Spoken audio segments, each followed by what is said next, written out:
واما لێنەیە کەیسەکانمان لە بەرچاو بچووکەنەوە واللهی ئەو جەماعەتی مالکۆڵم ئێکس ئەوانە ڕەشپێز بوون.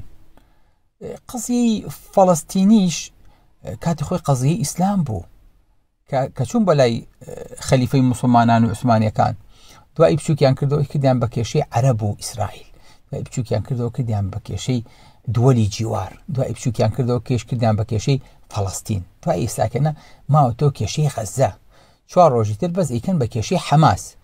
ناو حەماسیشە ئەنجاڵن کاکەین بەس کێشەمان لەگەڵ ئەم پیاوەیە هەیە، لەگەڵ ئەم مەجموعەیە، لەگەڵ ئەم متەتەڕیفانەیە هەیە، بۆ ئەوەی کە هەر هەموو واژەشێ بکەین بڵێ کاکە جا چ پێویستی بە هەموو مشکل ئەوە کێشەیەکی داخلیە با خۆیان حەلیکەن.